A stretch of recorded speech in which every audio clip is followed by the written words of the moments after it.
Assalamualaikum warahmatullahi wabarakatuh. Nama saya Nur Azmi Faujijah dengan NIM 0101212046 dari kelas KPIC semester 4. Di sini saya akan menjelaskan terkait hadis tematik dakwah dan komunikasi, yang mana video saya kali ini bertujuan untuk memenuhi ujian akhir semester hadis tematik dakwah dan komunikasi yang diampu oleh Bapak HM Iqbal Abdul Muin LCMA. Adapun materi yang akan saya jelaskan dalam kesempatan kali ini, yang pertama adalah pengertian, metode, dan unsur-unsur dari hadis tematik. Yang kedua, hadis tentang tablik. Yang ketiga, hadis tentang nasihat. Yang keempat, hadis yang berkaitan dengan etika dakwah. Yang kelima, hadis tentang ciri-ciri orang munafik itu ada 3. Dan yang keenam, hadis tentang kemungkaran. Materi yang pertama adalah pengertian dari hadis tematik.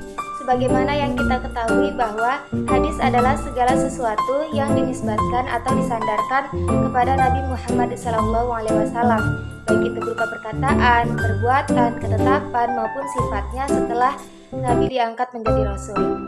Secara epistemologi, hadis sebagai sumber ajaran Islam setelah Al-Quran sebab ia merupakan bayan atau penjelasan terhadap ayat-ayat Al-Quran yang masih global, bahkan secara mandiri. Hadis dapat berfungsi menetapkan suatu hukum yang belum ditetapkan Al-Quran. Jadi, hadis tematik adalah jenis hadis yang diorganisir berdasarkan topik atau tema tertentu, bukan berdasarkan rangkaian perawi atau silsilah sanad. Dalam hadis tematik, kumpulan hadis yang berkaitan dengan topik atau tema yang sama disusun bersama-sama untuk memberikan pemahaman yang lebih lengkap tentang masalah atau situasi tertentu dalam Islam. Materi yang kedua adalah unsur-unsur hadis tematik. Yang pertama adalah pemilihan tema. Metode ini dimulai dengan memilih tema atau topik tertentu yang akan diteliti. Tema tersebut dapat berkaitan dengan berbagai aspek kehidupan muslim, seperti ibadah, moralitas, etika, hukum, atau peringatan tentang akhirat. Pemilihan tema yang relevan dan penting merupakan langkah awal dalam metode ini. Yang kedua adalah pemilihan hadis. Setelah tema dipilih, para ahli hadis akan mencari hadis-hadis yang berhubungan dengan tema tersebut. Mereka akan mengumpulkan hadis-hadis dari berbagai koleksi hadis seperti Sahih Bukhari, Sahih Muslim, Sunan Abu Daud, dan lain-lain. Hadis-hadis yang dipilih harus memiliki keterkaitan yang jelas dengan tema yang sedang diteliti. Unsur-unsur yang ketiga adalah klasifikasi dan pengelompokan. Setelah hadis-hadis terkumpul, langkah selanjutnya adalah mengklasifikasikan dan mengelompokkan hadis-hadis tersebut berdasarkan tema atau subtema yang relevan. Para ahli hadis akan menganalisis dan memilah hadis-hadis tersebut sesuai dengan konten dan pesan yang terkandung di dalamnya. Yang keempat, penyusunan dan penulisan. Setelah pengelompokan hadis-hadis selesai, para ahli hadis akan menyusun dan menulisnya dalam bentuk buku atau karya ilmiah. Mereka akan memberikan penjelasan, komentar, dan analisis terhadap setiap hadis yang berkaitan dengan tema yang dipilih. Penyusunan ini bertujuan untuk mempermudah pemahaman dan aplikasi praktis hadis-hadis tersebut dalam kehidupan sehari-hari. Unsur yang kelima adalah penilaian otentisitas. Dalam metode hadis tematik, seperti dalam metode hadis lainnya, penting untuk melakukan penilaian terhadap otentisitas hadis yang digunakan. Para ahli hadis akan menerapkan kriteria kritis dalam menilai sanad atau rantai perawi dan matan teks hadis untuk memastikan bahwa hadis-hadis tersebut memiliki keandalan yang memadai. Pembahasan selanjutnya adalah hadis tentang tablik.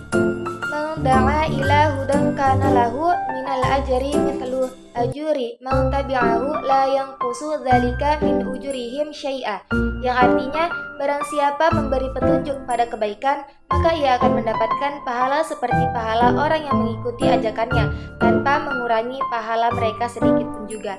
Hadis riwayat Muslim nomor 2674. Kedua adalah hadis tentang nasihat.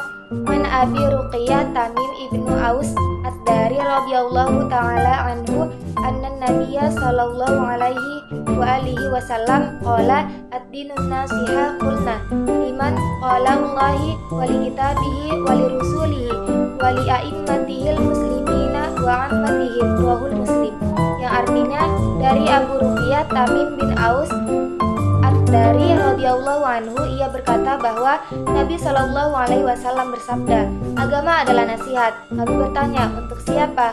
Beliau menjawab, "Bagi Allah, bagi kitabnya, bagi Rasulnya, bagi pemimpin-pemimpin kaum muslimin, serta bagi umat Islam umumnya." Hadis riwayat Muslim nomor 55. Hadis yang ketiga adalah hadis tentang ciri-ciri orang munafik. Ayatul munafiqi thalathu idza haddatsa kadzaba wa idza wa'ada akhlafa wa idza tumina khana. Yang artinya Rasulullah Shallallahu alaihi wasallam bersabda, tanda orang munafik 3: apabila berkata ia berbohong, apabila berjanji ia mengingkari, dan bila dipercaya dia berkhianat. Hadis yang keempat adalah hadis tentang etika berdakwah. Fa inna rifqa lam yakun fi syai'in qattu illa zanahu wala nuzi'a min syai'in qattu illa syanah. Yang artinya sesungguhnya lemah lembut tidaklah ada pada sesuatu kecuali akan menghiasinya, dan tidaklah dicabut dari sesuatu kecuali akan memperkeruhnya. Hadis riwayat Abu Daud, sanad sahih. Hadis yang terakhir adalah hadis tentang kemungkaran. Rasulullah Shallallahu alaihi wasallam yaqulu, "Man ra'a minkum munkaran falyughayyirhu biyadihi, fa illam yastati' fa bilisanihi, fa illam yastati' fa biqalbihi, wa dzalika adhaful iman." Yang artinya Rasulullah Shallallahu alaihi wasallam bersabda, "Barang siapa di antara kamu melihat kemungkaran, hendaklah ia mencegah dengan tangannya. Jika tidak mampu, hendaklah ia mencegah dengan lisannya. Jika tidak mampu, hendaklah ia mencegah dengan hatinya. Dan hal tersebut adalah selemah-lemahnya iman."